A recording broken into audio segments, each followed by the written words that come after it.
Good evening, London. Allow me first to apologize. I do, like many of you, appreciate the security of the familiar, the tranquility of repetition. I enjoy them as much as any bloke. But I thought we could mark this November the 5th, a day that is sadly no longer remembered, by taking some time out of our daily lives to sit down and have a little chat. There are, of course, those who do not want us to speak. Why? Words will always retain their power.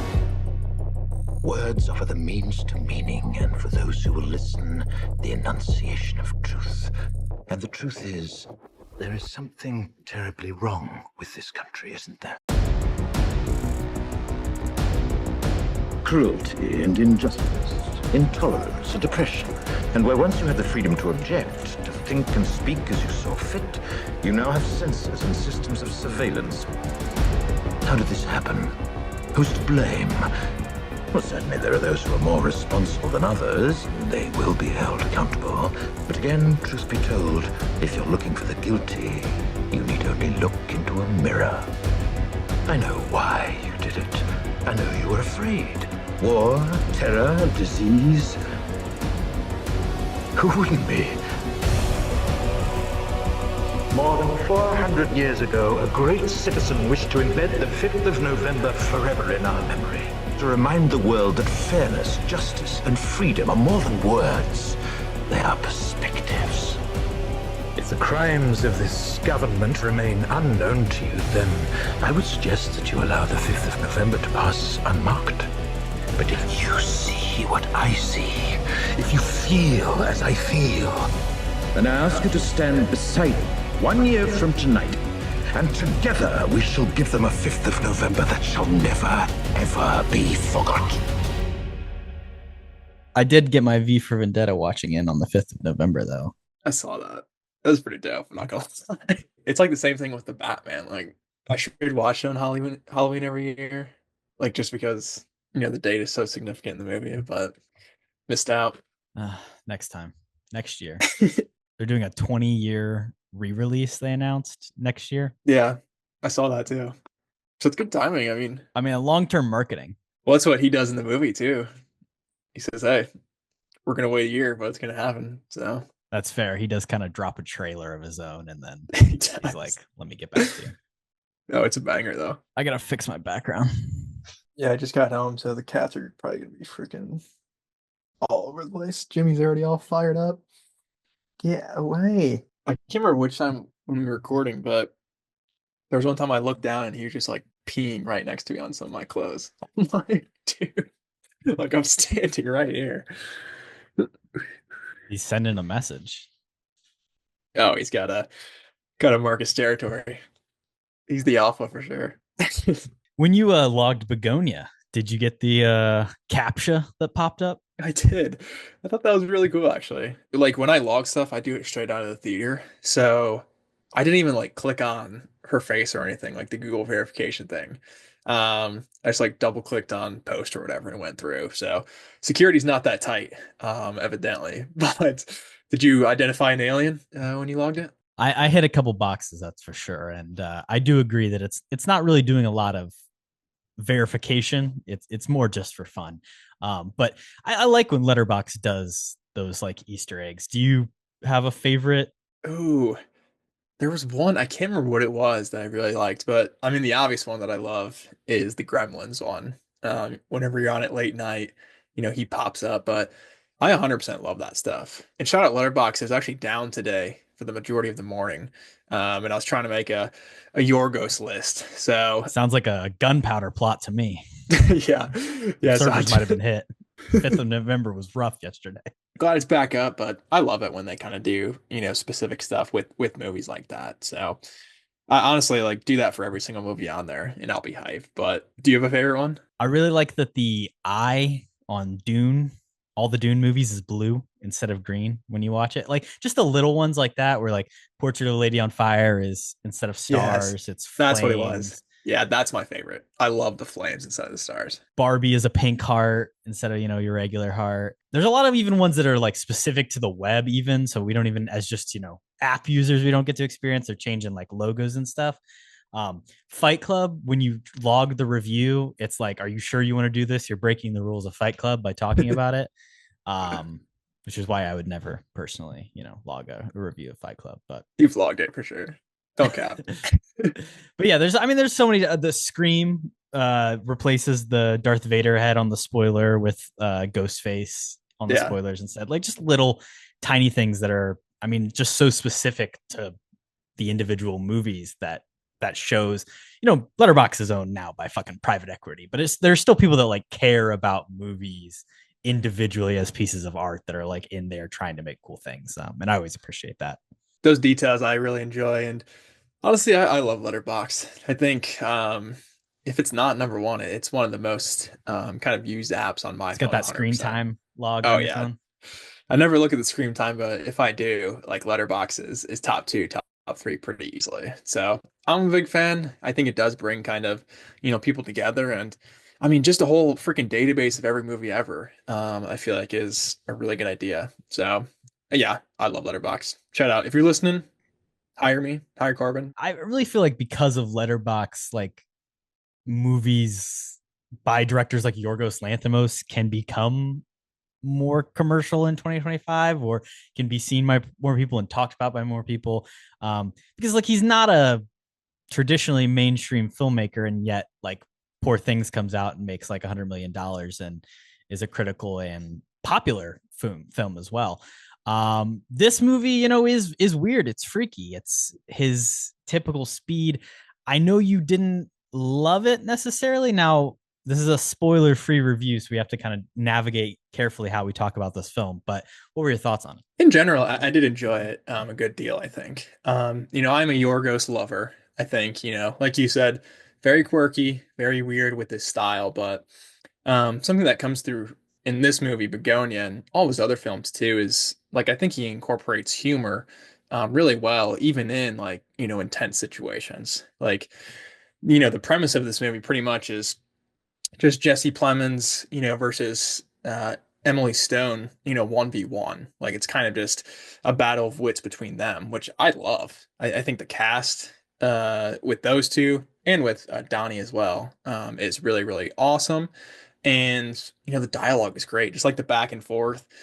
This is a movie I know that AMC, I didn't see it with subtitles on, but I know that they were offering several showings with subtitles, which I feel like on a rewatch when this does come to streaming, obviously I'm a big subtitles guy, but I think it will be even more effective with that just because the script is so fast paced. They are using these bigger, words, which is something I want to bring up in V for Vendetta as well. But yeah, I think the premise and the setup is great. Some of the execution, going into spoilers is more where I have issues for this. But yeah, I understand why Emma Stone keeps coming back to work with Yorgos. I think obviously she gets a lot of leeway and kind of gets to be involved in the creative process, but just like the start off script with every Yorgos movie, I think is almost a home run. So I definitely enjoyed this, but me being a biased Yorgos guy, definitely plays into that. What were your kind of thoughts? I really, really liked this movie, specifically the ending and not even like the reveals or the twists, but just like the final few moments of this film I found to be like very, very affecting. And maybe like my favorite ending of the entire year. This script is written by Will Tracy. It's based on a Korean film, Save the Green Planet. It was originally Ari Aster like came to him and was like, "Hey, can you adapt this script? Can you make it? I want to produce this project." It was supposed to be with a different director.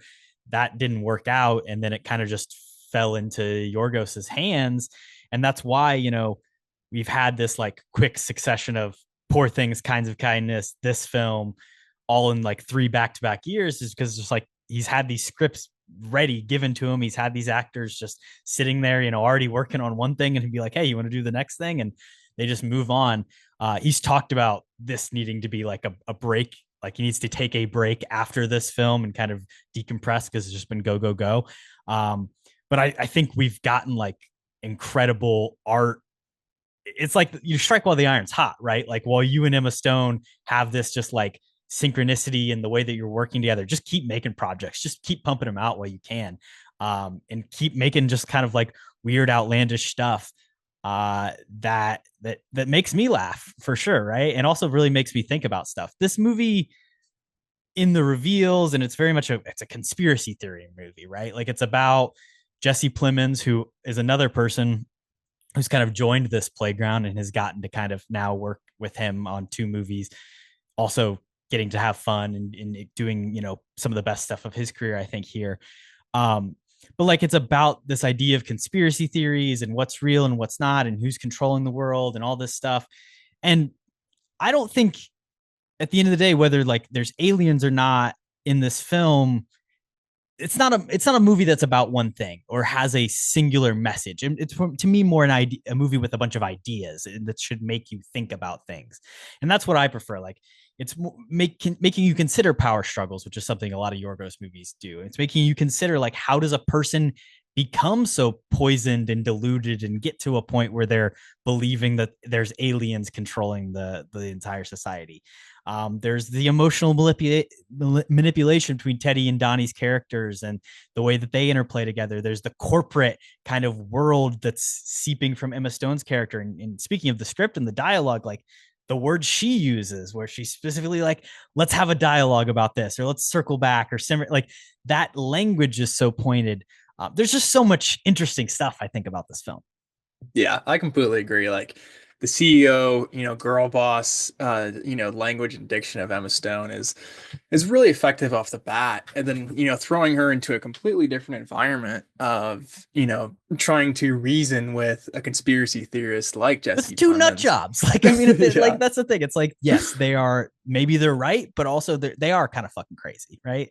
Oh, 100%. And you see the backstory of Jesse Plemons' character and, why he is that way. And you do understand and kind of feel for him, even though, he's definitely the antagonistic, figure in this movie. But, you know, I think both of their performances are just spot on. I love Plemons.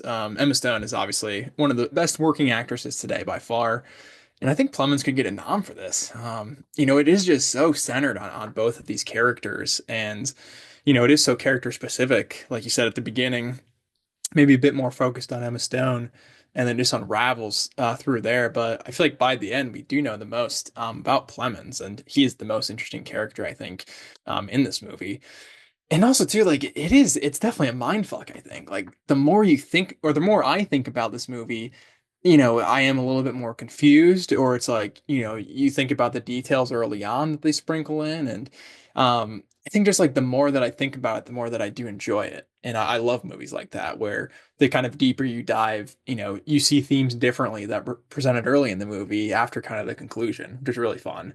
It's also a thing where I don't know, I feel like if you come out and I'm not saying this is a slight to you or anybody else who likes this movie, but if you come out and say like, oh, this is like one of my favorite movies of all time, it's kind of like the Wolf of Wall Street thing where it's like, yeah, you might just be like a crazy conspiracy theorist who, wants everybody to believe kind What? of. Why do you like it? What's the reason you like it? You gotta question that a little bit. I agree. For Gotta sure. dig deeper. But I mean, that's the same with a lot of Yorgos' movies. So I think it fits his filmography really well. It is similar, I think, to Sacred of a Killing Deer, just sort of plot wise, but I think it's just a lot more focused on that than that movie. And I think the themes in this are really fun as well. Save the bees, I think is a big thing We that gotta talk bees, man. I loved all the scenes with the bees, and it does a really fun thing, with kind of that's the intro to the movie. Definitely plays a part of it. Opening shot, closing shot, man. Mirrored. That's not a Yes. spoiler, but it's the exact same. Which, if you've listened to any of our episodes, you know that we love that specifically. But yeah, I thought the themes of big corporations obviously kind of making decisions that sometimes are definitely going to hurt the environment, and this character is kind of just wanting justice for stuff that happened to his family and stuff that's happened to himself in the world. So it is the thing where there's not really any good guys or any bad guys. They're all kind of just like they're humans. They're people, even though some of them may not be, which is fun. Listen, in the year 2025, if you think about everything that's happened in the last couple months, this is a movie about like a healthcare CEO being attacked.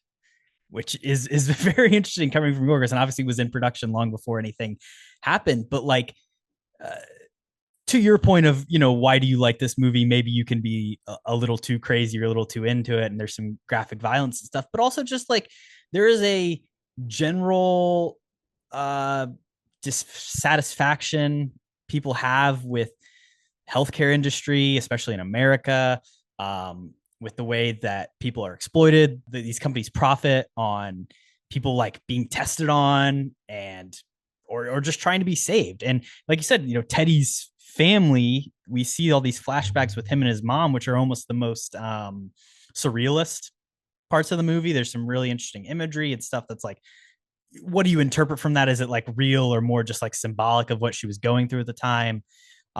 With Alicia Silverstone playing his mom, which is a really kind of just like small cameo type appearance.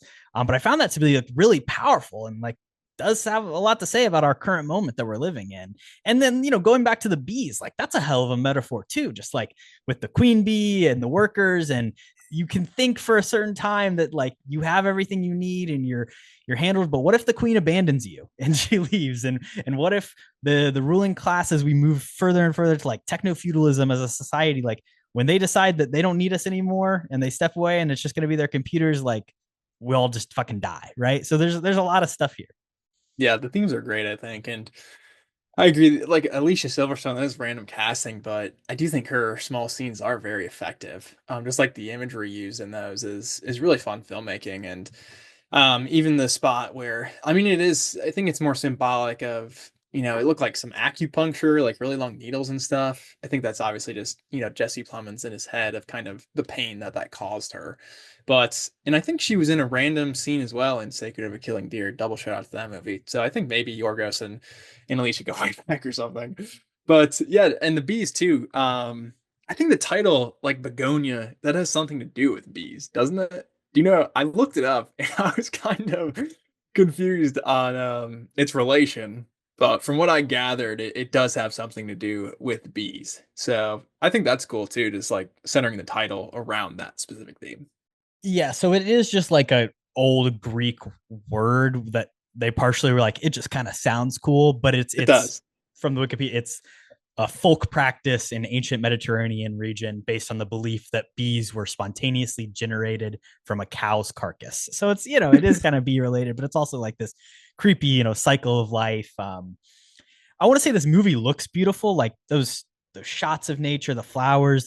It was shot on VistaVision. We were in the age of the VistaVision camera. It's back. Of course, the brutalists, kind of setting the trend, and then one battle after another. Do you know what other movies coming next year are going to be shot on VistaVision? Ooh, it's a good question. I mean, Fantastic Four, I think, was on it too. No, that was Fantastivision, which was just their dumb, or we're gonna say something stupid to get the marketing, but actually Big meant difference. nothing.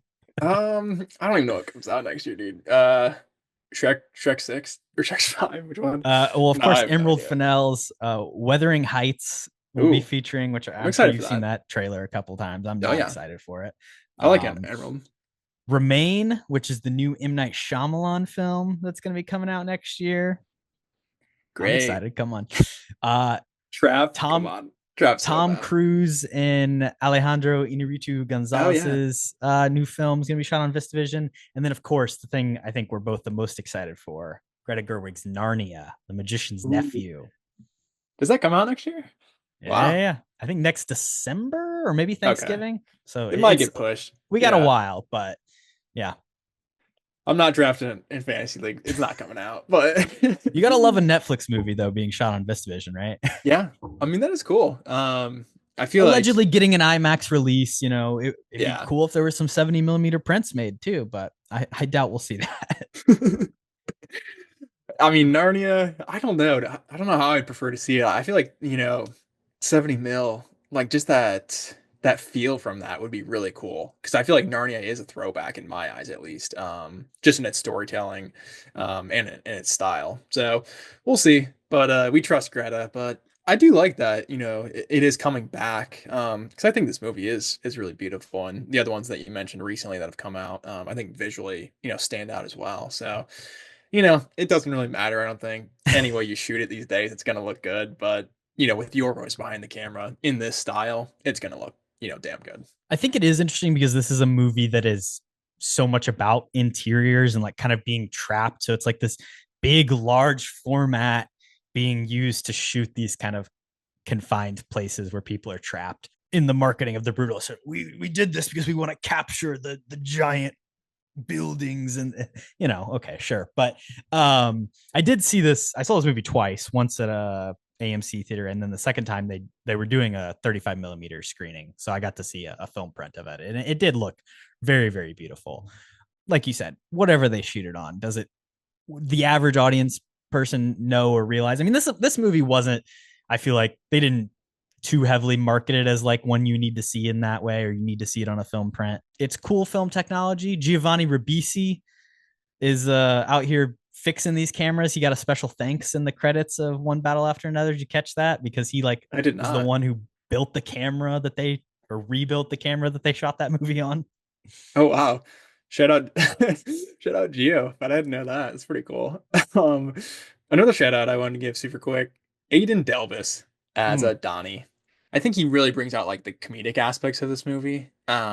Just he's so pure and he's so lovable, even though, he's pressured into this situation, by Jesse Plemons. I thought he was kind of just like a fresher breath air, kind of in this movie. So shout out to him. And the actor himself hasn't been in a ton, but I would love to see him in more. And I think it is just like an ultra, like he is kind of playing himself for sure, but like he is just so pure, like I said. So I loved him. I think like the comedic aspects of, him training at the beginning, then when they were jumping around was probably my favorite comedic moment. And you really do just feel for the guy too. So I want to shout out him because again, for somebody who's been in kind of nothing to, I feel like this is kind of a breakout role. I Give mean, him a when you're in spot a now. room with Jesse Plemons and Emma Stone as like the only two people you're acting against, like It's got to that's be impressive. intimidating. Yeah, Yeah. for sure. And he holds his own. So shout out to him. I definitely wanted to include him because I thought he was awesome. I love the music in this. Yeah. Every time like they go outside or you see like Plemons riding his bike or they're doing, there's like this loud, overwhelming score that's blaring the whole time, which I think is really cool. And then also like the actual like soundtrack that they choose. Good Luck Babe, the Chaperone song, which kind of fits perfectly for Emma Stone's character, both just like you said, in that kind of corporate girl boss energy world. And she also just like Emma Stone picked that as like, because this is something I'm listening to right now. Nice. Basket Case by Green Day, Yeah. love its use. In very intense scene for sure. But I love some Green Day. And then the song that plays during that ending, which is Where Have All the Flowers Gone, written by Pete Seeger, played by Edward Norton in the film A Complete Unknown. And Mm. then I think it's like Marianne someone. It's a different singer. It's a different version of the song, but the song was written by Pete Seeger. So shout out to Edward Norton there. Yeah, I agree. I think the soundtrack, especially the first two songs that you mentioned, absolutely was head bobbing in theaters to both of those. And then the score is so good. I mean, every Yorgos movie, I feel like, maybe it's a bit repetitive to say that. Again, I think maybe one of my favorite scores of all time is Poor Things. Absolute banger of a score. But like it brings up the intensity a ton. Because even when, like you said, like even smaller moments where at the end, the Jesse Plemons bike ride is much more intense. But, kind of the in between moments of him just riding the bike and sometimes just Emma Stone kind of trying to escape and stuff, in the basement. Like it does just add to the overall intensity. And, there are switches in the score too where it picks up. Because they are just having kind of those dialogue moments, and then Plemons gets pissed off, and suddenly the score kicks in, and you're like, oh man, like we went from a comedic moment to like a super intense moment that kind of kicked in from the score. So I thought that was super effective too, but that's just kind of a Yorgos staple at this point, I feel like. And I got to hit you with it. Jerskin Findrix is the composer's name. Shout Um, out. Poor Things was his very first film soundtrack ever, and then That's he's done crazy. Kinds of Kindness and Bugonia both. He is a musician, and I think Yorgos loved an album that he had written or a song he had written, and was like, "Hey, will you do the Poor Things score?" And now, again, sticking with his collaborators. It's good find. Yeah, he finds the right people and he keeps bringing them back. I mean, Emma Stone, what is this movie number four? I think, and Yep. she's in high I mean, the demand. four last movies that he's done have been with her. He's not. Yeah. stepped away. And now Clemens, I think this is number 2 for him. So I hope he becomes a mainstay as well. But yeah, I think that's the sign of a good director is when, these stars, keep want to come back after working with you. Because I think he is really open to working with actors, and I think it's similar, behind the scenes as well of let these creative people be creative. Like that's what they're good at. When you take too much direction, I think that's where you can really bring down some of that creative energy. So I love the way that he works, and I don't know. I don't know. Like how many movies are him and Emma Stone going to make together at this They point? better Like, hit Scorsese De Niro numbers. We need to get these numbers up. But it that's is, I intense. mean, That's like the 20 cool thing, movies. So like obviously Yorgos could do whatever, but like Emma Stone could literally do, she could work with any director she wants. She could go do any project. yeah, Obviously, she already had her Oscar and he helps her win a second one. But like after Poor Things, she doesn't need to do Kinds of Kindness or this film, but this is what she's interested in working with. And it's, I, like, I would be perfectly fine if, even if they both take a break and like just keep working together. Like that's all. I don't need anything else. I don't need her doing a musical. I don't need Cruella too. La La Land too. Come on, man. No. I think 100% they will work together I mean, again. give me The Curse season 2. Nah, miss me with that. But Yorgos isn't involved, so that's why it's bad. But bring Nathan Fielder into a Yorgos movie though. That's a great idea. Leave Safdie out and bring Fielder in with Stone, and I'm on board. She was supposed to be producing a movie that Fielder was going to direct, I think, that was announced at the time of The Curse, but I don't think we've heard anything else about it. Emma Stone is producing, I believe, a Miss Piggy movie. So that's Just kind of announced, electric. yes. Yeah, Her and J Law together. So that's a fucking dynamic duo. that's dope. I mean, I'm on board for that too. But yeah, I like that too of like Emma Stone. I think she would be a really good director too. So give her more opportunities behind the screen. But like you said, she could literally do anything right now that she would want. And I'm excited to see what that's going to be next for sure. We mentioned Jesse Plemons potentially as an Oscar nominee. I think Emma Stone's gonna get nominated. She just has that pedigree. It would be very, very surprising. But otherwise, is this an Oscar film? Is this a Best Picture contender? We're at a really interesting point where I think there's like 15 to 20 movies that I could legitimately see getting in. For off rip, do you think Bugonia will be in the 10? It is tough. And you've seen a lot more of kind of the contenders than me. I'm still a little bit behind on some of the Oscar bait, but I don't know. I think maybe. I think it could sneak in, in that 7, 8, 9 range of Best Picture. I mean, 10 movies is just a lot. And this is a solid, flick that I think should definitely be considered. And it's definitely going to get love, like you said, in the acting categories, I think. Yorgos could easily get a nom.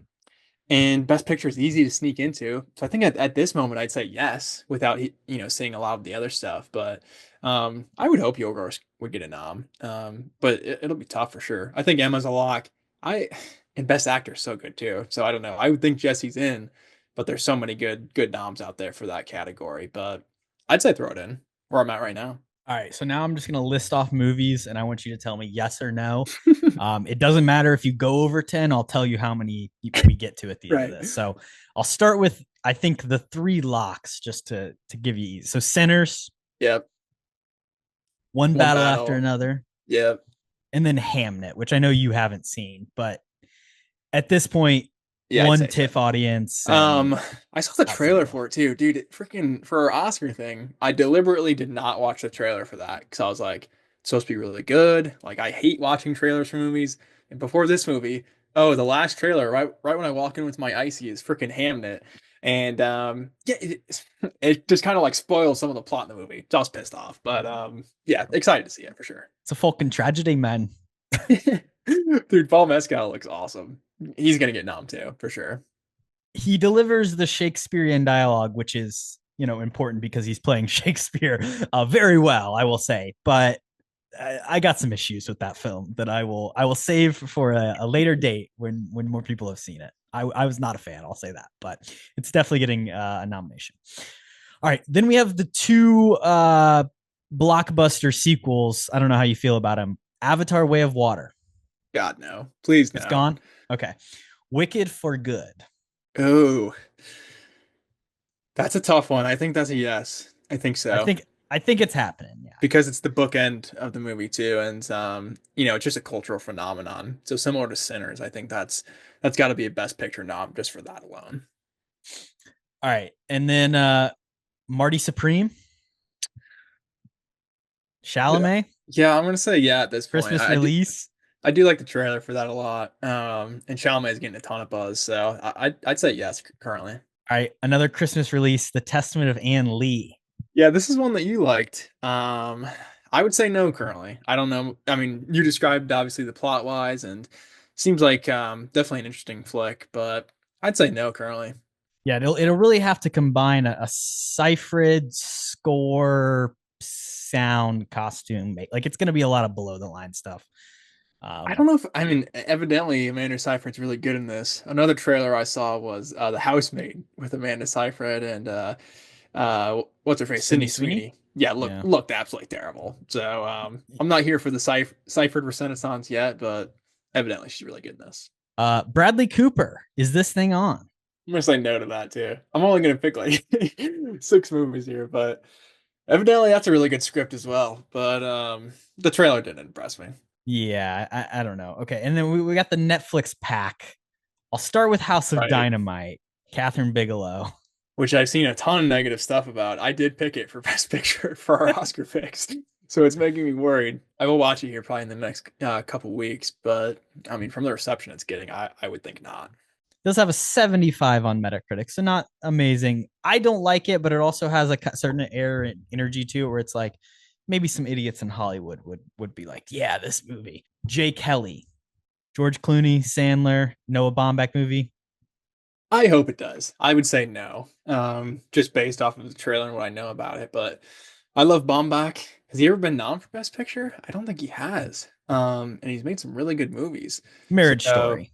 Yeah. yeah, that was very Oscar baity though, I feel like. And this does look kind of Oscar baity with Clooney and Sandler. It's about an actor. Yeah. So And his agent. I would hope for it to sneak in, but I don't think it will. I'll put it down for a maybe. Train Dreams. Joel Edgerton dreaming about trains. I want to say yes to this just because Sing Sing creative team. The creative team is great coming off Sing Sing, and I mean the visual style looks absolutely beautiful. So if there's any story there, I think it should get in. All right, and then the big one from Netflix, Frankenstein. Guillermo del Toro. Getting a lot of buzz recently. Just came out. People were talking about how hot Jacob Elordi is as the monster. They love a disfigured, freaky big man. How could you not? But I don't think so. Did Nosferatu get nommed? I don't know. I don't think it No, did. but this is Guillermo del Toro. Nightmare Alley got a nomination, and It's that true. shit was Some people like that movie. I haven't seen it. Shout out his last two films, Nightmare Alley, Blanchett. 10 plus nominations, and then Shape of Water, Best Picture. Yeah, I think Nightmare Alley was kind of a down No, year. forget Pinocchio. That's animation is Right. art, but sorry to skip over that. That deserved it more than the other two, to be fair. But yeah, I'd say no to that one too. Okay, all right. So how many do I have? 5? You got 6, and Okay. we still got a couple more. F1. What do you think? I would be surprised. I mean, it's cool like how well it did, and Kaczynski, love to see him doing well, but I don't know if it's best picture material. And then Neon has 5 international films that all are competing for the international category for sure. Okay. Yeah. And then at least I think 4 have a chance at a Best Picture nomination. So first one's Seurat, which I don't is probably a no, but is gaining steam. Won the top prize at Chicago. Nice. We'll skip over that one, but it was just an accident. So the Palme d'Or winner out of Cannes. I would say so for sure. This is one that I picked. I think in a deeper category in our Oscar picks. So, and I think, yeah, I'm glad that you mentioned the international picks because I think it would, they specifically should get a lot of love this year. Seems like there's a lot of buzz surrounding a lot of these, and this is definitely one of the higher ones on the list. All right, The Secret Agent, Wagner Moura. I'd say yes to that too. Seen really good buzz. I know it did well at whatever festival it was at, and Wagner's getting a ton of love. So I'd say throw that in. You cannot count out the Brazilian film fans. They will campaign themselves. They don't need a studio to do any work. They'll be out there sending the tweets, letting you know.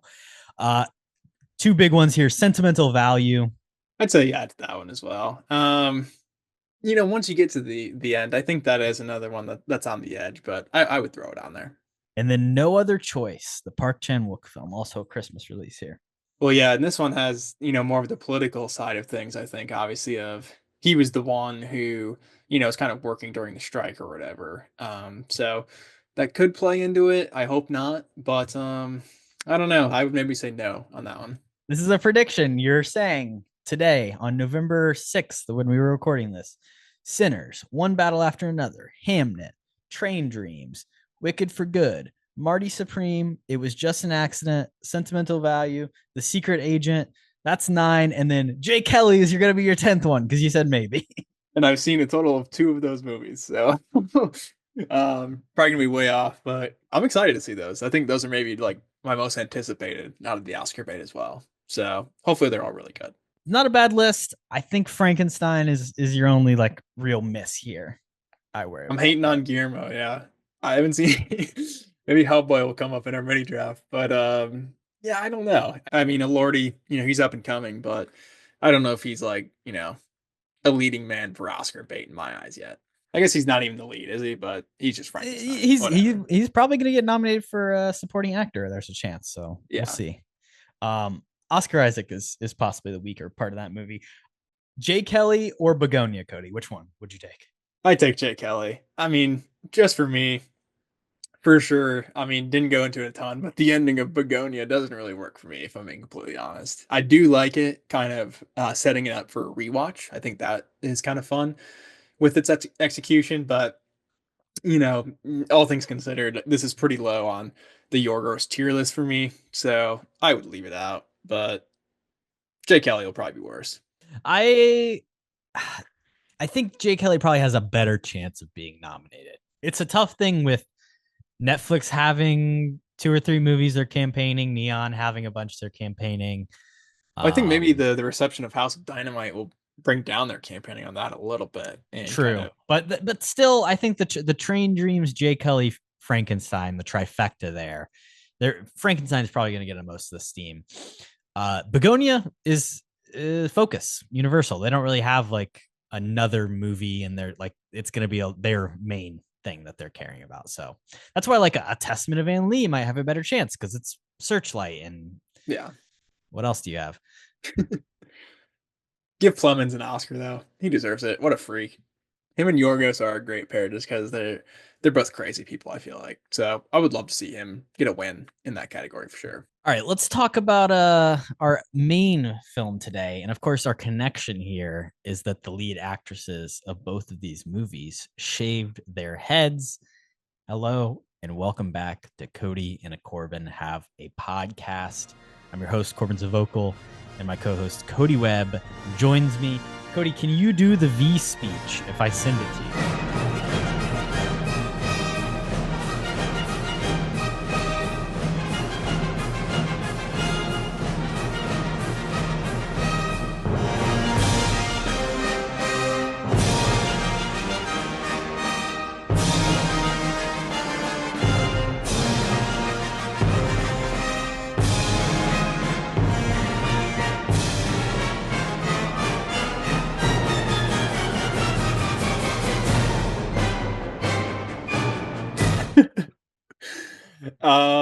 Probably.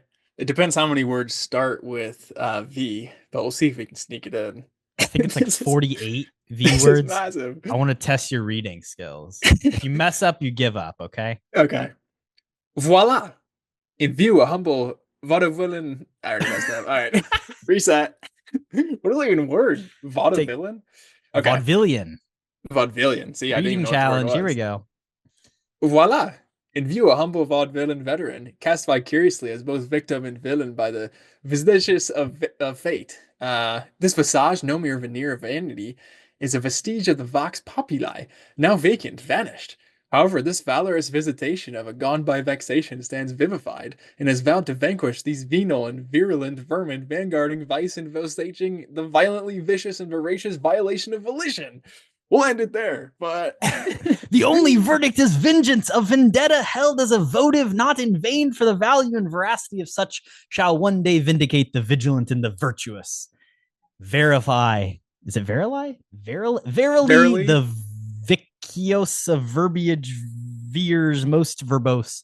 So let me simply add that it is my very good honor to meet you, and you may call me V. beautiful. I mean, that's poetry. And I mean, this V guy, he's got some of the best diction I think in the game. This V guy. It's impressive, but I think maybe he was given an encyclopedia for the letter V. Mm. Shout out, there's a great He episode of just had Friends. that book only. Exactly. There's a great episode of Friends where Penn Jillette of Penn and Teller comes to Joey and he sells him the letter V encyclopedia. And like now he knows all of these words, but all of them just start with V, but he doesn't know anything else. So I feel like maybe, in a different universe, a different country, something similar happened here. Maybe when he was in, that terrible experimental institution or whatever it was. Maybe somebody slipped like a V, thesaurus or something, for him to read night and day. But I mean, is there anybody in movies that has better diction than V? I don't think so. And I tell you what, the Hugo Weaving performance is really what sells it for me. Did you know that there was actually somebody else previously cast before him that was supposed to be in this Ooh, movie? I did not. Yeah, so this guy's name is James Purefoy, and they actually filmed for 6 weeks with him in the role. He, Wow, of course, 6 weeks. you don't even know because the mask's on, but there are scenes in this movie that are not Hugo Weaving underneath the mask. But then he went back and, of course, dubbed over all the dialogue. Because even the scenes where he is there, they couldn't really record it very well. It was muffled. So it's all pretty much ADR. But Hugo Weaving, like, there's obviously like that coldness that comes from the Agent Smith, history that he has, but the way that he is kind of able to deliver this dialogue so passionately is impressive. Oh, it's not impressive, and like even clearly, like we just tried to say, basically 2 lines of dialogue, and it's very, very difficult. So I Cold wonder read, how give us some credit. true, but these words aren't that hard, really. It's just putting them together back to back to back is kind of what makes it difficult. It's a big tongue twister. I feel like his entire dialogue. So the fact I don't know how many takes it took for a lot of this stuff, and like you said, I mean, a ton of it was ADR. So at least you can kind of do it after the fact and not have that pressure of kind of doing it on camera. But he's just a pro, man. Another awesome thing about this is, obviously there's no FaceTime for Hugo Weaving here. He's underneath a mask. It is crazy that obviously, he replaced the guy pretty late. But the fact that he doesn't have this big ego and is like, oh no, I need to have my face out there. I can't be underneath a mask the entire time. I think just shows the character and shows the commitment of Hugo. So I mean, a great actor. He's done a ton of other obviously big, big stuff, but I think this is a standout role for him. And yeah, definitely one of the favorites I've seen from him personally.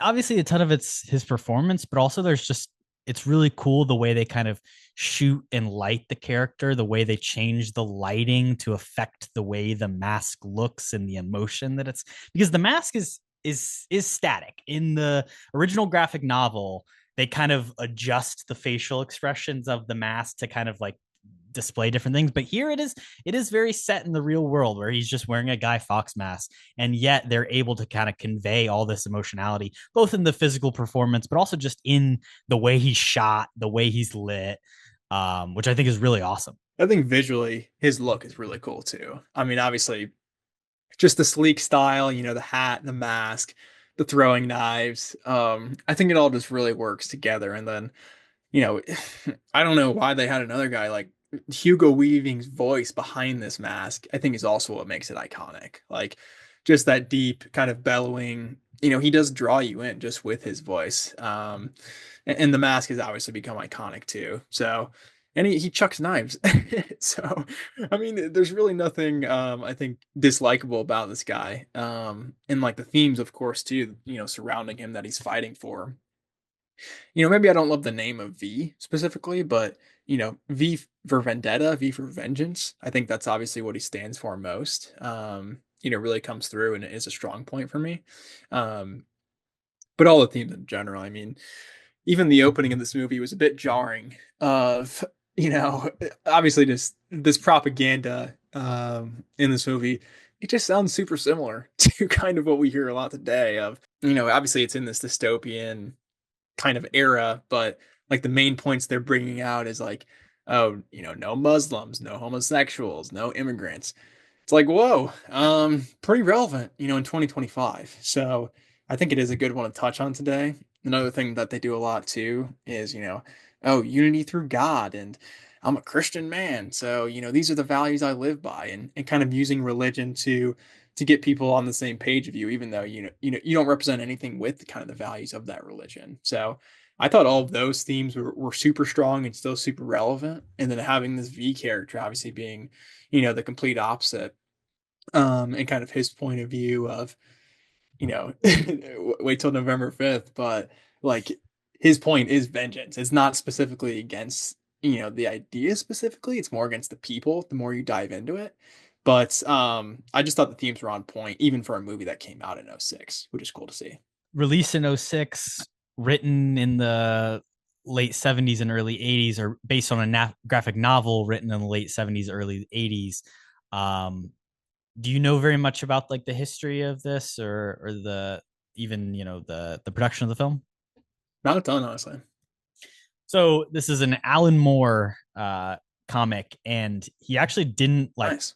want to be involved, or even like didn't want his name on the movie. You'll notice in the final credits, it's based on the graphic novel illustrated by. His name is not mentioned in those final. Mm, It's they just shout out to the illustrator. But he had From Hell in League of Extraordinary Gentlemen, which were two early 2000 movies that he just like really hated what they did with the adaptations of his work. So he was like, I don't really want to be involved in this. But that's fair. while the Wachowskis were making the Matrix films, they wrote a script for this movie just as more of kind of a direct adaptation of the graphic novel, and then came back to it in the early mid 2000s and kind of updated it with this kind of a more American approach to it. Even though it's keeping its British setting, it is very heavily influenced by the politics of the time, particularly the Bush administration, post 9/11, the Iraq War, the Patriot Act, all this surveillance state stuff that was becoming extremely topical.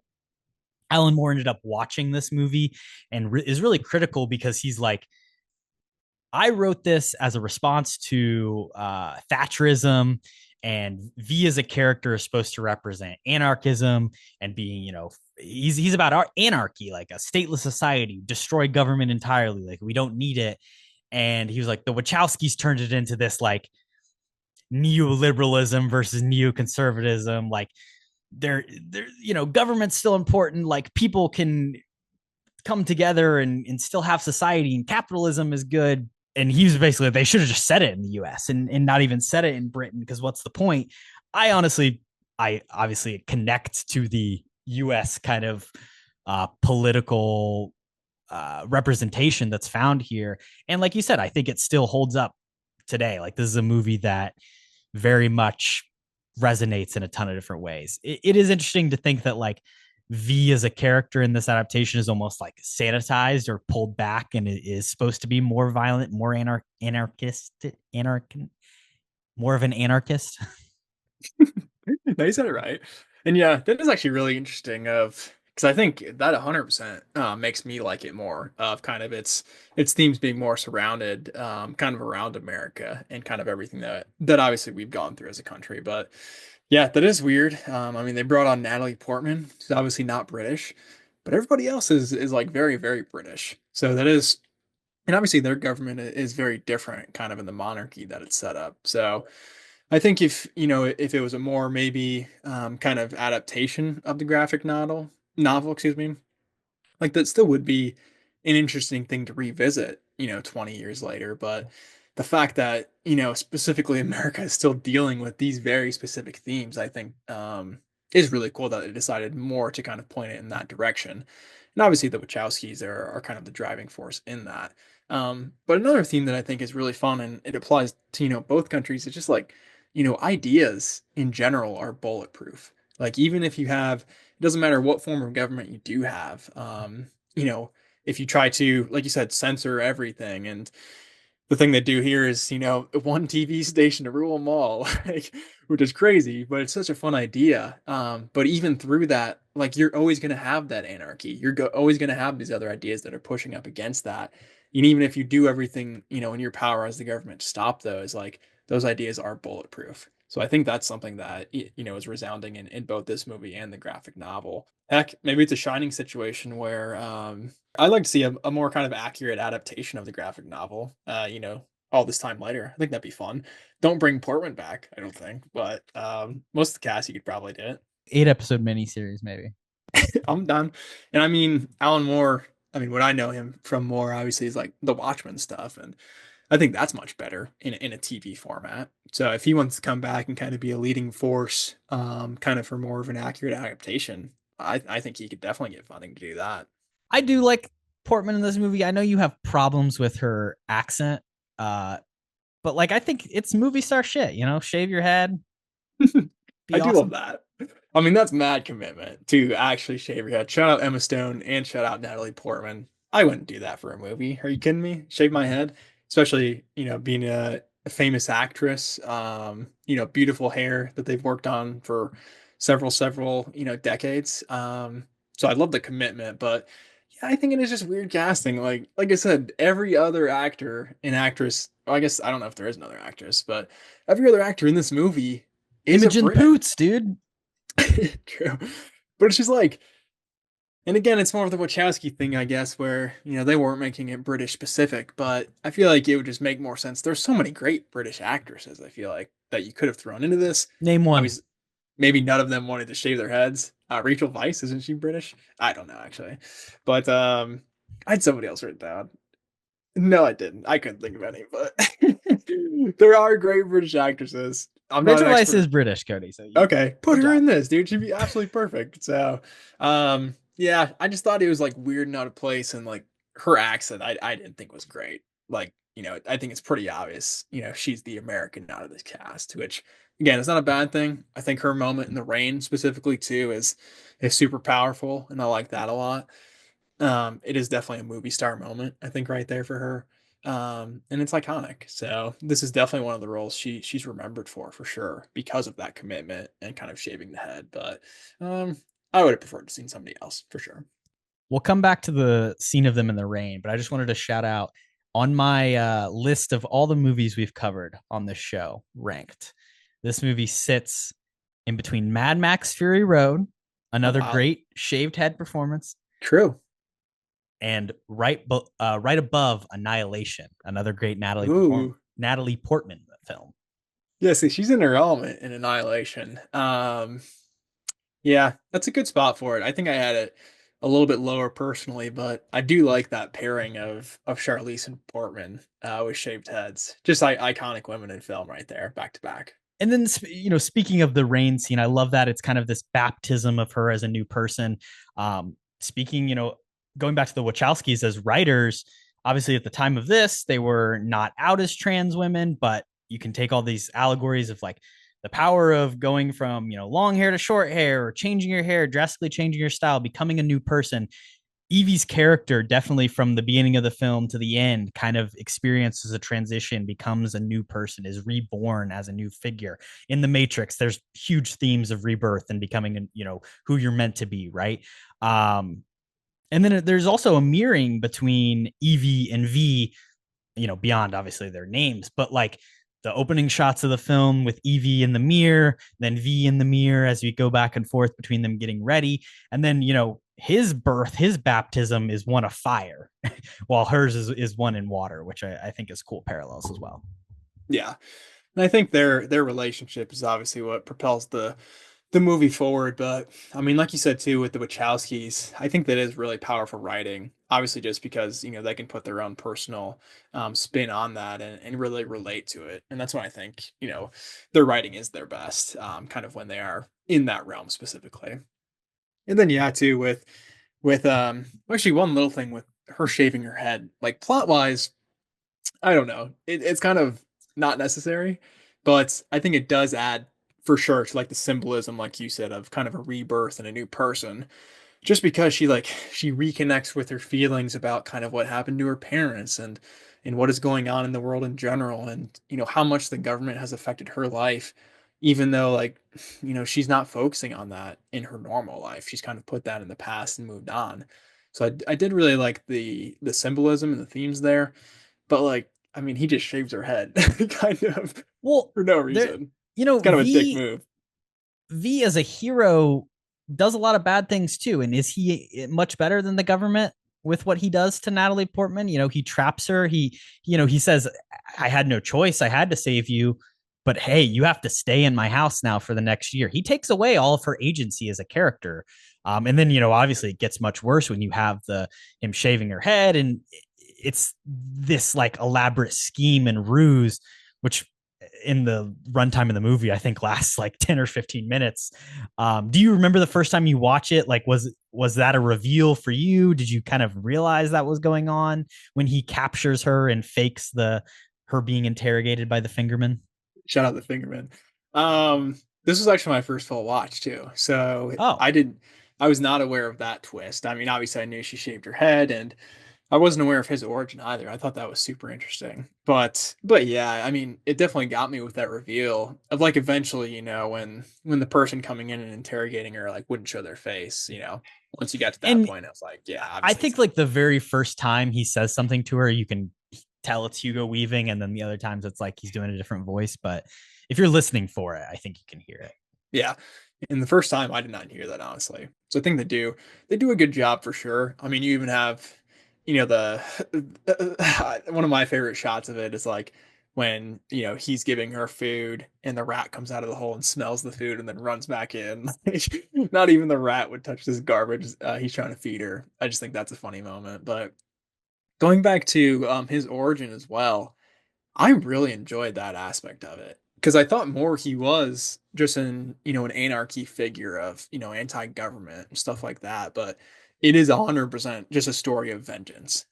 It reminds me honestly of Deadpool 1, which definitely ripped off this Well, I movie. mean, yeah, there's a lot of Deadpool in the disfiguring, the walking through fire, the putting on the mask and the cape for sure. Oh yeah, and obviously the physical, dismemberment, and then the vengeance aspect. Like that's a massive part of Deadpool in that first movie is like him hunting down the people that did this to him. It And reminds that's me a lot more of Origins Deadpool, though. come on, too far.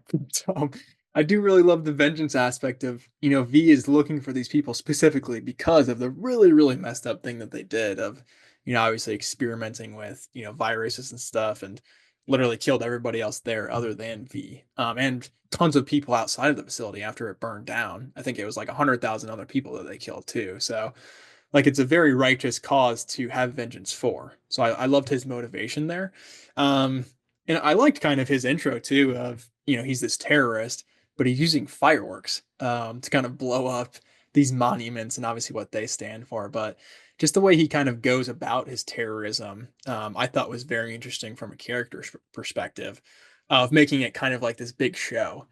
Um, which obviously I think just dives more into the character, and what he stands for. But another cool thing that I thought the movie did off on the top of that was like the people in charge use the media to, tell their own story of like, oh no, this was pre-planned. So then he has to double down and, take over the media station and kind of inform everybody what's going on. So I really did just like his intro kind of with the fireworks, but then like, showing he does mean business and continuously just fighting back against the fake news, if you want to call it that.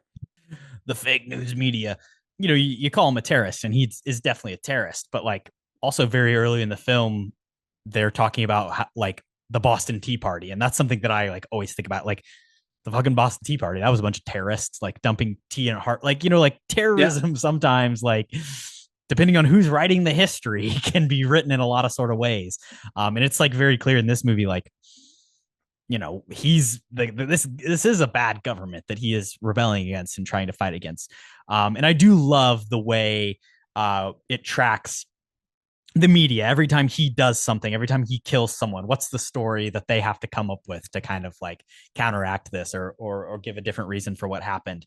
And then, like you said, he breaks in, which is that image of him on the television broadcast with the Guy Fawkes masks obviously that has become its own symbol beyond this movie as this greater thing, with Anonymous kind of taking over and in doing these broadcasts, which, you know, I don't know, their politics can be a little bit messy, I would say, as well.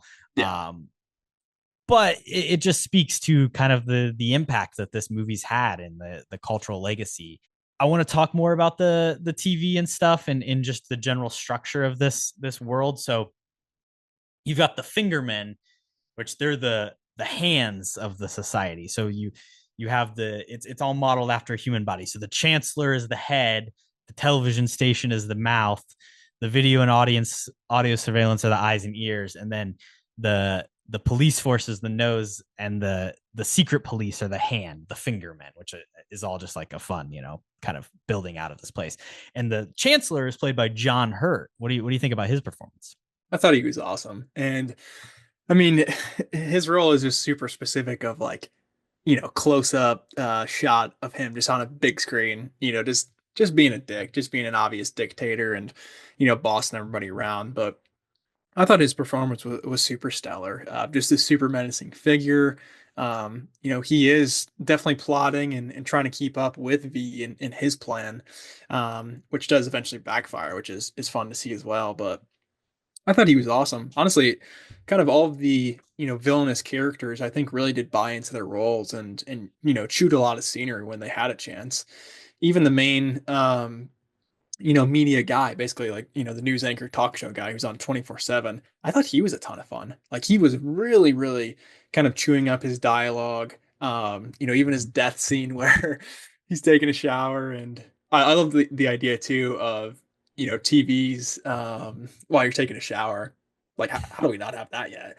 But I thought it was just really ironic, obviously, of like he's watching his broadcast, while he perishes and stuff like that. So his catchphrase of, always ending it with like England will prevail. It's just like such bullshit, but you buy into it just because like, how charismatic this guy is. England prevails.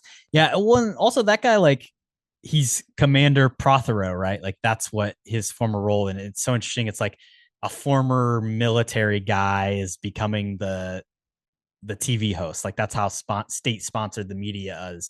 And it makes me think about like the world we live in.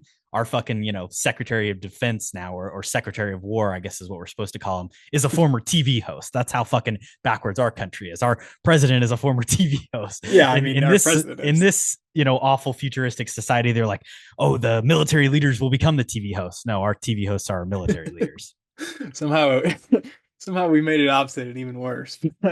But yeah, I do like that setup a lot, and I kind of wish that, well, I don't know. I like John Hurt as the main antagonist, but I do wish kind of that media guy was maybe like, second in command. Around more, yeah. Yeah, and also too, like, I kind of wish we had like a full flashback sequence of kind of what happened at that facility. Because you have all those characters in one spot, and we get the end result of it burning down.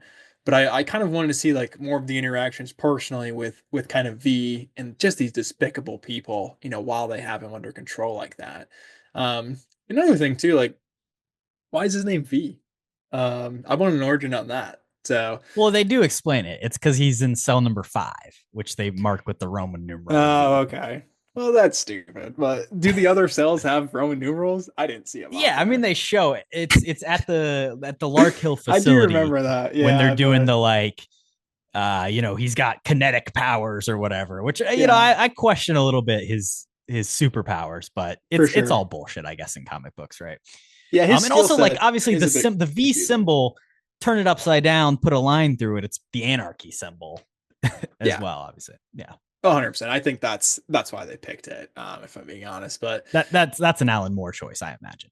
And it's dope. So I back that. But yeah, his powers are a bit confusing, for sure. Thanks for listening to the episode. You can follow the rest of our happenings over here at Kody and Korbin Have a Podcast on Instagram, Twitter, and TikTok at KHAP Podcasts, KHAPODCAST. Please follow us on Spotify, give us a rating, subscribe to our YouTube channel, and follow along for more. I think the action is really good too. We haven't touched on that a ton of, just the throwing knife scenes and some of the effects in 06. You would think probably it would look worse, but I think maybe they did use a little bit of that Matrix technology with the knives specifically, which I think still looks really good. Well, and we haven't mentioned the director of this film. Obviously, the Wachowskis are the writers, they helped produce it, but it's actually directed by James McTeague, who was an assistant director on the Matrix franchise, was an assistant director on at least Attack of the Clones, maybe some of the other Star Wars prequels. And then finally, this was his directorial debut. He's had a really interesting career. I would say he's not made another film of note since then. We can just run real quick through the 12 films he's directed, see if you even recognize any of the titles. I don't think I've seen any of them. Yeah. Ninja Assassin, The Raven, Caserta Palestream, Survivor. He did 2 episodes of Marco Polo, 5 episodes of Sense8, which is the Wachowskis like showrunner, the show they were the showrunners on. Breaking In, 6 episodes of Messiah, which is apparently a TV series about Jesus. And then The Matrix Awakens, an Unreal Engine 5 experience. He directed the cinematics for that when that Nice. came out in 2021.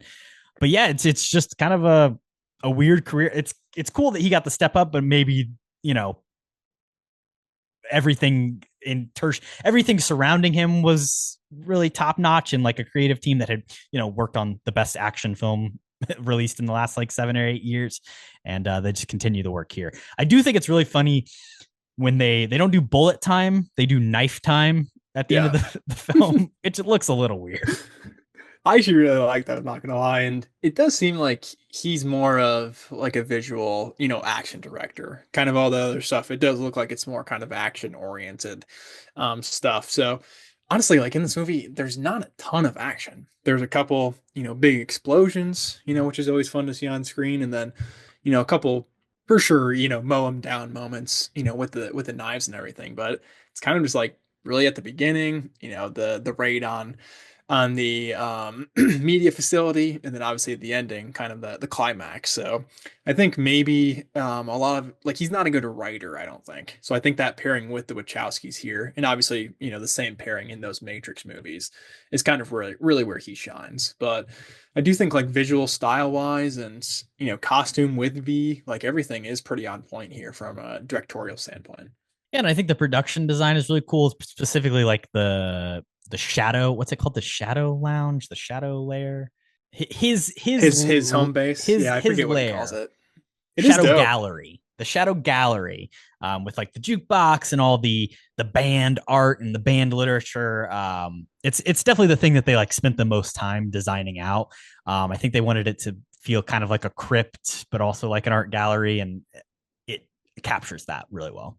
Yeah, I do like his layer a lot, and even though it's got a side door to a random, you know, prison cell, that's kind of tough. I thought it was funny too, where you know, he has those little slips of paper that he read. You know, again, I kind of wish, you know, maybe the first act was him like reading that story, you know, from the girl and kind of her journey, and then kind of we can circle back to it at the end. But for sure, I feel like the jukebox is iconic. You know, all the paintings and stuff that he's stolen is really fun, and it just kind of fits his character and, you know, what he wants to do in the world, which is obviously just straight up anarchy. Like he's stealing all of this stuff specifically from the government, and like there's no repercussions. So I think it really just fits kind of, you know, thematically for his character too.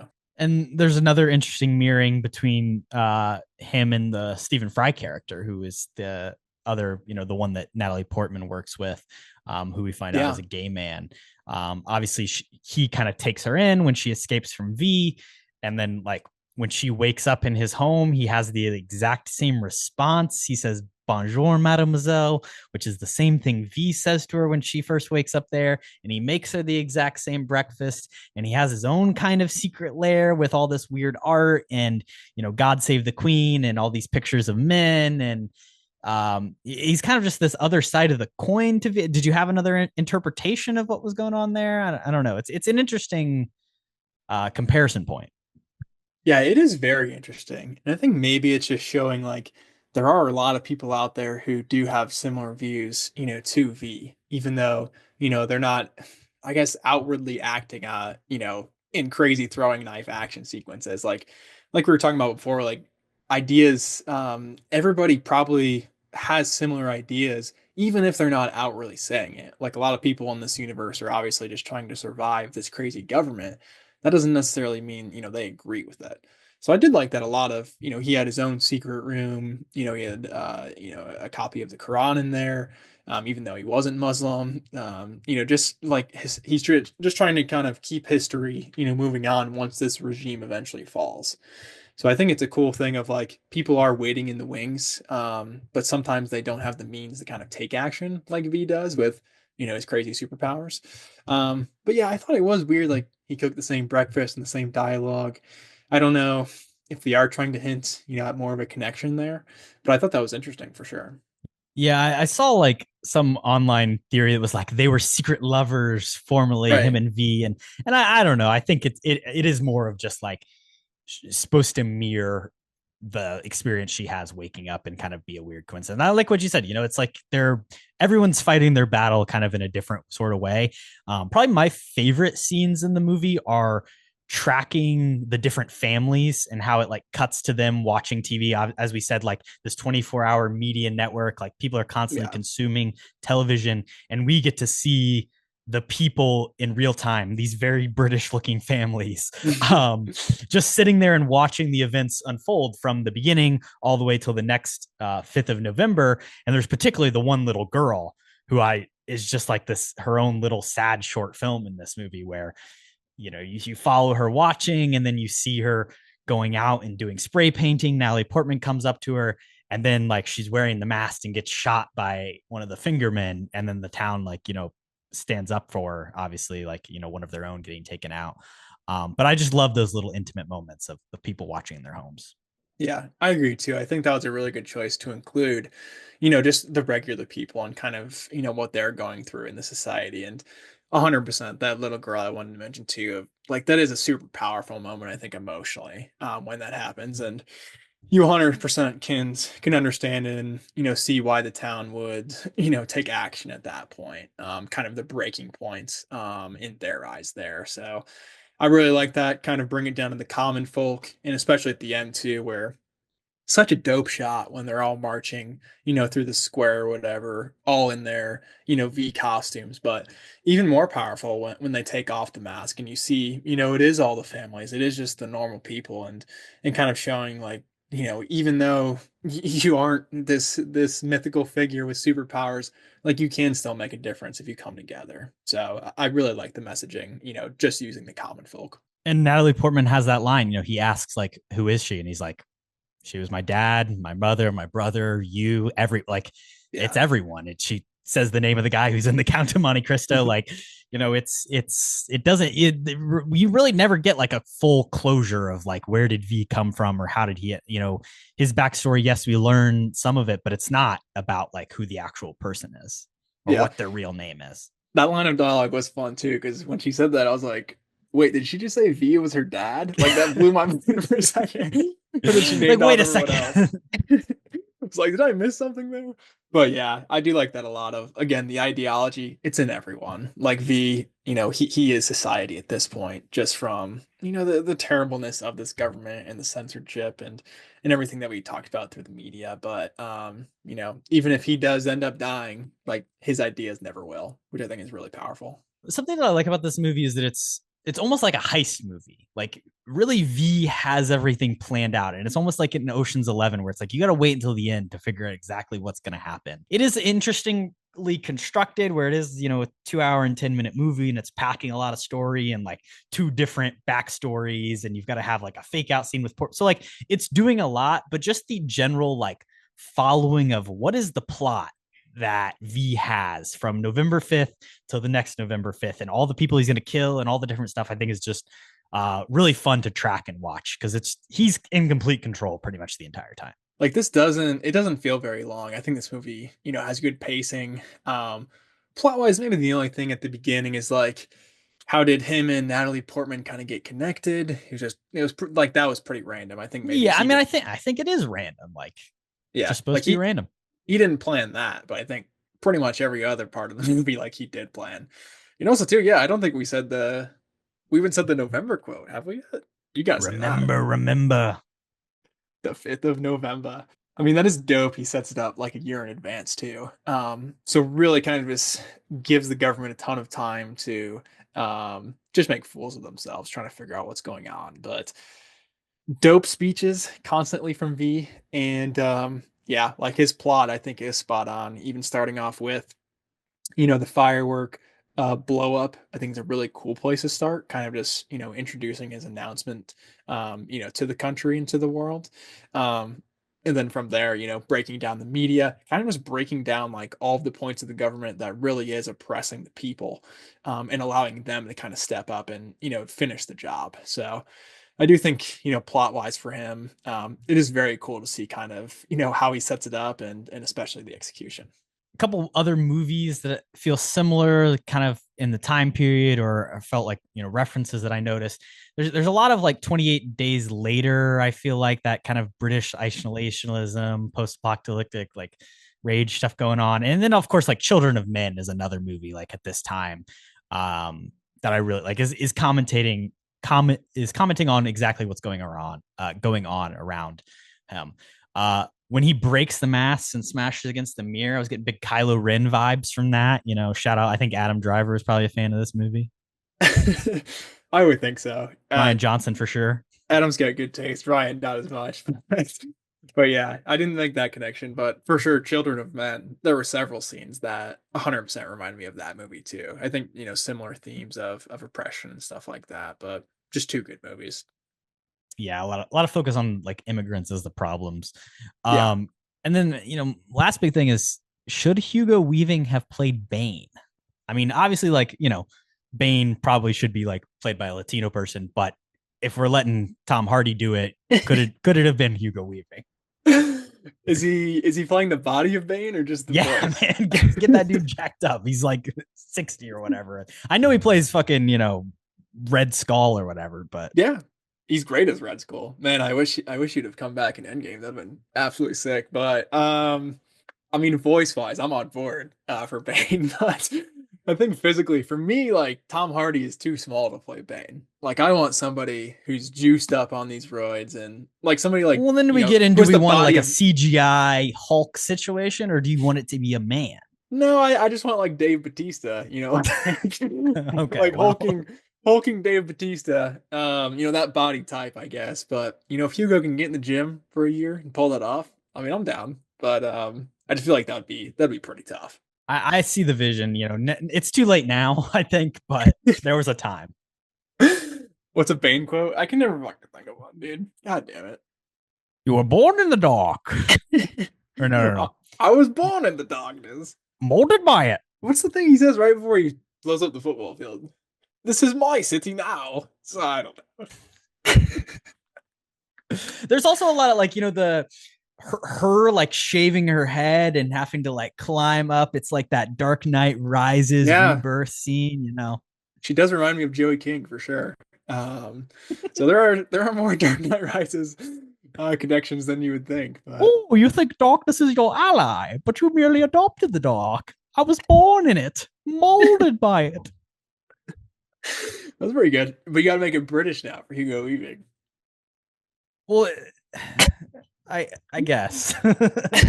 What accent is Tom Hardy speaking? I have no idea. It's just muffled. Batman crashing this plane with no survivors. That was odd. Calm down, Doctor. Now's not the time for fear. That comes later, I think. That was actually really good. Shout out Bane. I found it. Yeah. Shout out to Bane, man. Hugo Weaving. Maybe in What If? Wrong show. wrong universe. What's the equivalent? DC? Get on that. Creature Commandos? I mean, James Gunn can throw him in somewhere. It's Hugo, man. You can find room for him. I mean, I think it's fun too, just from a comic book adaptation, which we'll talk about a little more with the mini drafts, but it is just a different feel, especially, of the era. Obviously this is not a major universe building, DC or Marvel project, but I think it was very, early on in a trendsetter of like, you can adopt like good graphic novels into good movies as well. like you had said, it's not a direct adaptation or anything, but I do think just the influence that this movie has, for sure, from an an action standpoint of kind of continuing that Matrix style and showing you can do it in a realistic way. And then too, just like from a dystopian story telling kind of aspect as well, like it brings those two together of like a comic book adaptation and a dystopian story, which I think is, we see tons and tons of movies in both of those, but I don't know if there is anything that kind of does it uniquely and brings those two together, like as good as this one. Judge Dredd. Which one, Stallone or Nah, I definitely not I definitely haven't Bones. shout out Carl Urban. I haven't seen that. That's been on my watch list. I probably said it was on my watch list when we started this podcast, so that's a big miss from me. But that is a fun universe for sure, and obviously a comic book adaptation. But I think that's a bit more violent. With this too, like it doesn't lean into like the bloodiness and the violence as much. There's definitely some, gore and stuff, but it is more focused, on the action sequences. I think it is more style over kind of goriness and stuff like that. So I do like the way it balances that as well. Yeah, there's some like fake blood, I feel like at the end a little bit in that Yeah. final bullet time fight where they're really trying to accentuate it. But yeah, for the most part, like it's not a super graphic film. Even like probably like the toughest imagery is his like body surrounded in flames. Like that stuff is the scariest, which I wanted to shout out Chad Stahelski, and of course, the Mm, director of the Matrix films and stunt guy on the early director of the John John Wick. Wick films and Yeah. stunt guy on the early Matrix films was Keanu's stunt double. Also did the stunt work in this movie. So sometimes under the V mask it was Chad Stahelski doing stuff. That's And awesome. he lit himself on fire. He had to like it was like super cold outside and they like had to cool his skin off and then put a bunch of flame gel and then run through the flames. And he did it for real. That's awesome. I was A gonna lot of say practical stuff, little miniatures, oh all the yeah. explosions, stuff getting blown up. Like it all looks really well done. This is kind of in that era where it's like if this movie's made 10 years later, it's probably worse because it's Oh yeah. too reliant on CGI stuff. Even probably 5 years later, I think it's much And I mean, worse. it's in this spot where, like, honestly, they could have leaned too much into the CGI, and they really do keep it a lot of like very tactile action, which for the story makes sense. There's nothing too extraordinary here that has to be, over the top. But they get they fucking laid out 22,000 dominoes, Kody. They did this shit all for real, That does look No awesome. faking it. Yeah. That domino shot is one of the best. And yeah, that is funny. I didn't know Stahelski was involved in this, but like the throwing knives in John Wick 3, 100% is kind of very influenced by this film. So really cool that he was involved. Kind of crazy he set himself on fire, but don't know if I love that, but it's a dope shot. That's probably my favorite shot. That and the dominoes are probably my two favorite shots in the movie for sure. And the pouring rain. That's dope. Did anybody set themselves on fire for Deadpool? I don't know. I wish they did it to Ryan Reynolds, but I don't think they did. Tchaikovsky's 1812 during the bombings. That's a fun, you mentioned the fireworks, but also having a little musical soundtrack is great too. Yeah. The first building that he blows up. So Guy Fawkes, this movie opens with the real historical plot, which I think is really cool. I love like taking real history and real events, but like adding this kind of science fiction-y comic booky superhero spin on it. Like that's a fun twist. He obviously tries to blow up Parliament in the original Gunpowder Pot. But in this movie, they start by blowing up the Bailey, which is this old building in Britain, of course. But the Lady Justice statue that is on top of it in real life is Justice without the blindfold on, which is a really weird thing because like Justice historically, like if you have it in pictures or sculptures, it's always like a blindfolded figure, right? Because Justice is supposed to be blind. But in London, up on top of the Bailey, they have this Justice that isn't blindfolded. So I think it's this really like real world thing, but then also like he blows it up as the symbol of this isn't real justice. It's not blind. It's targeted from the government. But that's what London really has going on, man. Wow. Okay. Well, I didn't know that. That is an interesting detail, but yeah, London, you got to figure some stuff out, I think, with that. But yeah, for sure. I do love the musical aspect of that too. I think it brings in kind of the iconicness and even the music, like from the jukebox too, which connects Portman and, V just character wise really well. So I think visually this movie's on point and definitely, technical level, like the music aspect definitely adds to it as well. obviously the shaved heads are good comparisons, but I think like between this and Bugonia, there's even a lot of like conspiracy theory stuff. This movie, you find out the St. Mary's biological attack and all these things that they said terrorists do were actually inside jobs. Maybe the Wachowskis were trying to say something about 9/11. I don't know. What did they think about jet fuel and steel beams? I don't know. But the government is behind everything in this film, and maybe they're behind everything in real life. Well, I would say definitely, but kind of in Begonia, they're kind of, well, I guess that's kind of spoilers, but they're kind of not behind everything. Although I guess they are. It depends, who's positioned where. But yeah, I do think the comparisons between these are really fun. Obviously, you do have the shaved heads, but story wise, there are similar stuff, with the conspiracy theorists, like you had said. So I think it is a fun pairing for sure. Themes of power, control. What do you submit yourself to? I don't know. It's interesting. Any final thoughts before we do our draft? Final thoughts. I did enjoy this movie a ton, honestly. Like I said off the bat, like it really did shock me how prevalent, like, just some of the opening dialogue was of like, holy shit, like it is crazy to me, like we are still dealing with the same issues that we were, 20, 30 years ago, in this country. And it is cool to see like it was more aimed at, US politics than Britain. So that makes me even connect to it a bit more after learning that. So I'd rec this a ton. I think Hugo's awesome, and yeah, still very, very relevant today, which is always cool for a movie this old. Yeah, 20 years later, still, immigrants, Muslims, homosexuals, terrorists, disease-ridden degenerates, God-fearing Englishmen. It's just another way to say haters, punk trash, and or whatever. The one battle quote, right?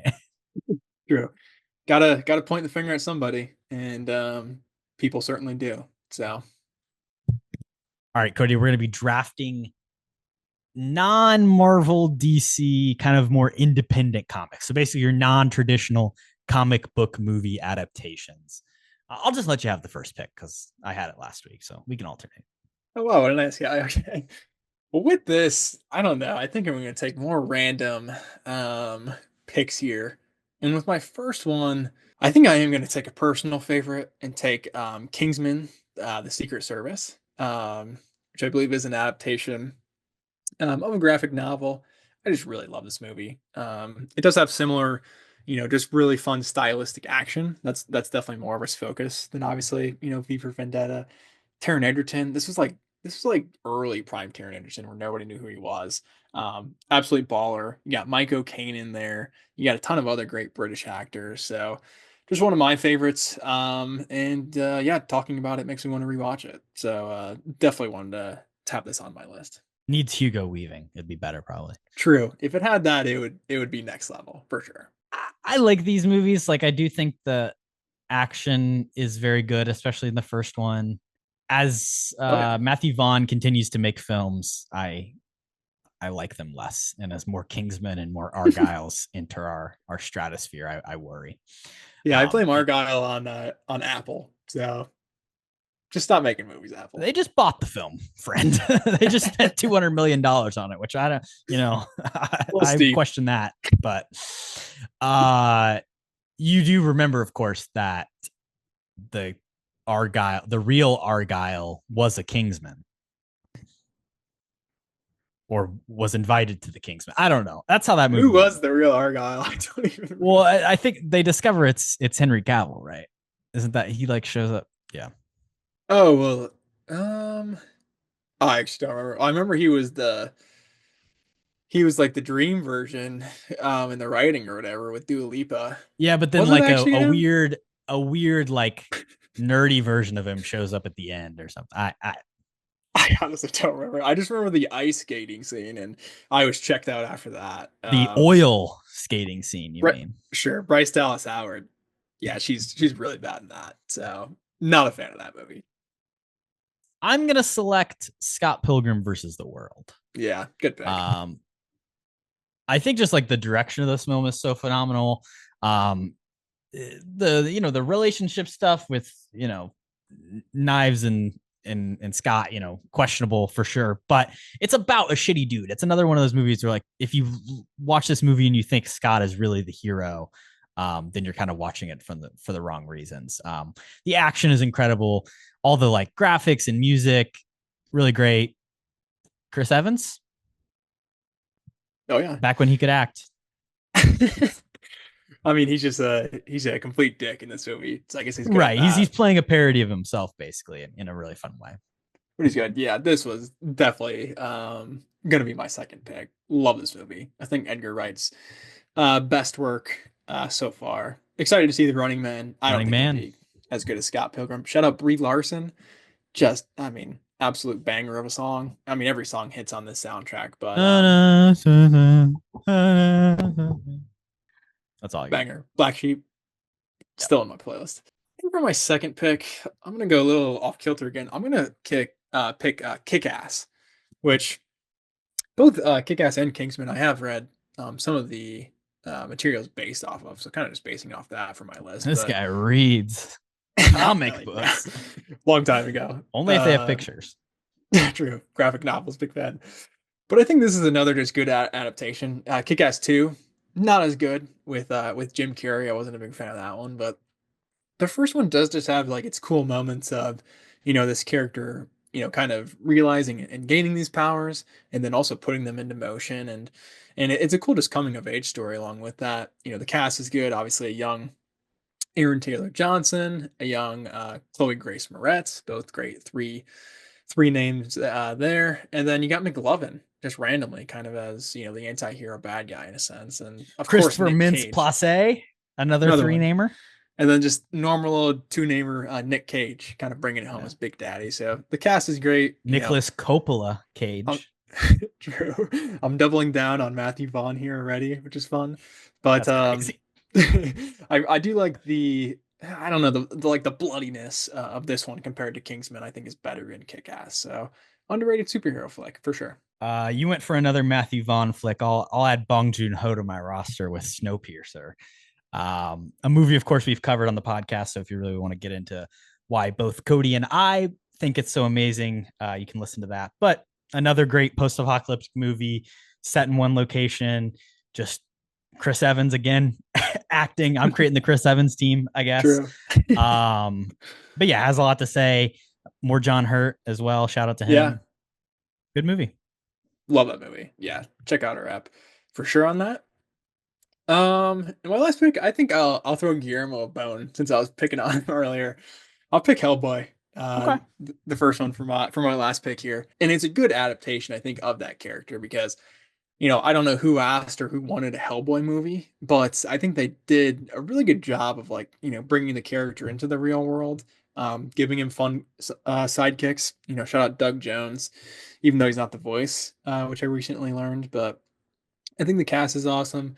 It does set up, the second one, which might be a little bit better, but I think Guillermo just nails the style and the feel of this world, which is absolutely perfect. So another kind of just really pure adaptation that I like. I haven't actually seen Hellboy. More of a David Harbour kind of guy. Just kidding. I haven't seen the David Harbour version, but yeah, maybe I'll never see it after recent events. So tough. It's Ron Perlman, right? Or no? Yeah, Ron Perlman's great. Yeah. I mean, that's about as good of comic book casting there is out there too. I think Perlman is just absolutely perfect for that role. So love him. Harbour, maybe Harbour's really got a better look. But he's a little bit of a hellish boy lately. Yeah, doesn't seem like a very nice guy. So I could take Men in Black here for my final pick, but you'd give me some shit. You could. So I'm gonna take, true to me, Teenage Mutant Ninja Turtles. I'll go with the original 1990 version. I know maybe Mutant Mayhem, some would argue, is better, but I just have such a soft spot for that original film. The Jim Henson costumes, just the fact that it's this true independent film that's just doing something weird, eating pizza, Raphael going to the movies, being just like me.